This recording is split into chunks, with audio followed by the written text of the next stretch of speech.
Indra Bruggman ramai digosipkan tengah menjalin hubungan asmara dengan Aura Kasih.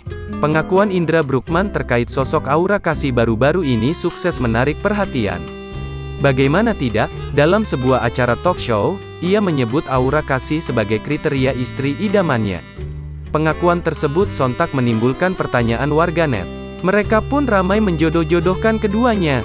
Bahkan saat ini, sudah tersebar rumor jika Indra Bruggman dan Aura Kasih tengah menjalin hubungan asmara.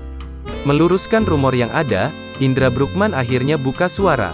Ia menyebut jika pujian itu semata-mata hanyalah candaan di layar kaca. Jangan diseriusin karena memang itu dalam konteks talk show yang rileks, bercanda-bercandaan.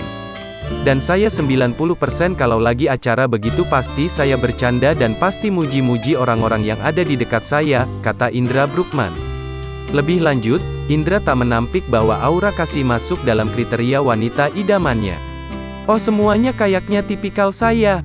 Yang cantik-cantik baik hati, itu tipikal saya, jelas Indra, dilansir Tribun Style dari YouTube Sambel Lalap pada Senin, tanggal 30 Mei tahun 2022. Meski sudah kenal lama, secara tegas Indra Bruggman membantah adanya hubungan spesial antara dirinya dan Aura Kasih. Saya sama Aura kenal udah lama, walaupun gak intens ketemuan, tapi kita satu kampung, satu daerah, satu ras gitu. Jadi untuk bercandaan gitu nggak tanggung, tambahnya lagi menjelaskan hubungannya dengan janda satu anak itu. Sampai saat ini, hubungan Indra dan Aura Kasih masih terjalin baik. Kemarin itu janjian di Tasik mau ngebakso bareng. Cuma saya jadwal ke Tasiknya beda sama Aura, jadinya nggak ketemu. Tapi nggak cuma sama Aura, tapi ada Sally Kitty, tukasnya.